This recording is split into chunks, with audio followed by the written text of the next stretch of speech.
Today we're going to solve by completing this square. So we're going to go through the same idea as we did to write it in vertex form, but instead of just leaving it as a y equals equation, we're actually going to solve to decide what x is equal to. It's good to use complete the squared in order to solve when your problem is not factorable. So if you notice this problem, there's nothing that multiplies to be positive 4 that adds to be negative 12. So we know our answers are not going to be integers, so solving by completing the square would be a great way to do this. So the first thing we need to do is move c to the other side. So my c value is the one by itself. That doesn't have an x, so we'll subtract 4 from both sides. So we'll have x squared minus 12x is equal to negative 4. And again, I'm leaving space because I know I'm going to have to add in whatever completes my square.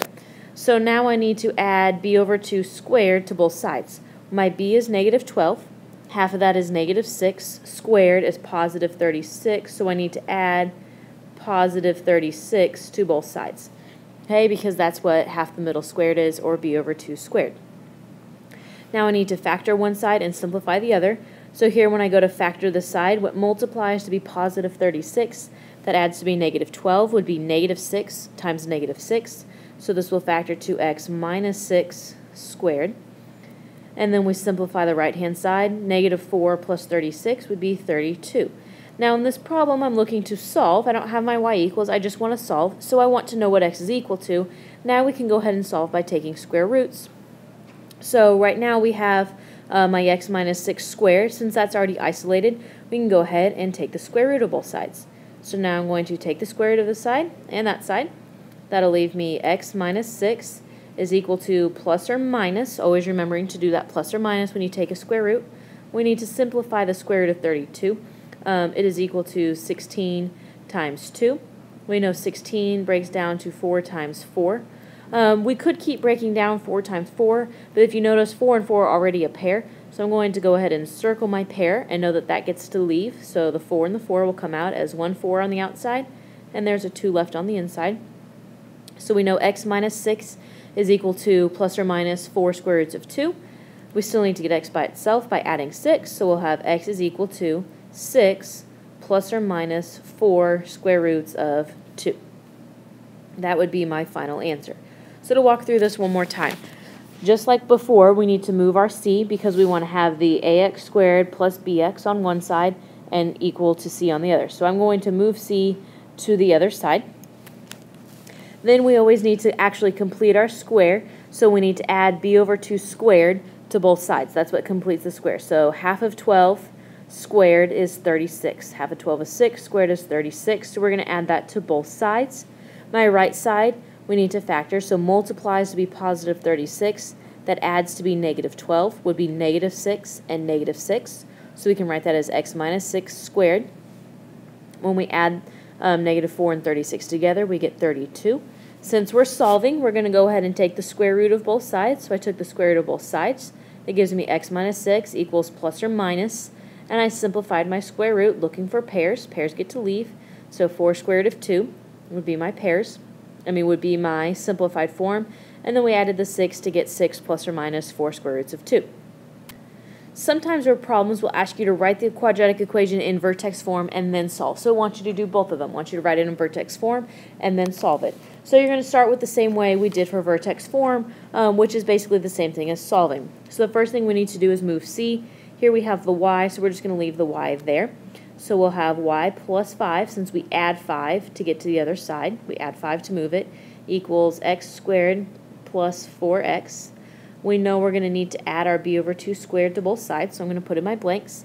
Half the middle squared, so half of 4 is 2. Squared is 4, so we're going to add 4 to both sides. My left side will simplify to y plus 9, and that's equal to, on the right-hand side, we want to factor, so multiplies to b4, but adds to b4 would be positive 2 and positive 2, so it'll factor to x plus 2 squared. To be in vertex form, we get y by itself. So vertex form, we're going to subtract the 9. So we'll have y equals x plus 2 squared minus 9. That would be my vertex form. And then to solve, we're going to set it equal to 0.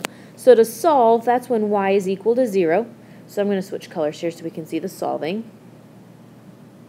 So my solving steps, we're going to change y to be 0. So we'll have 0 equals x plus 2 squared. Oops, that's a 9. X plus 2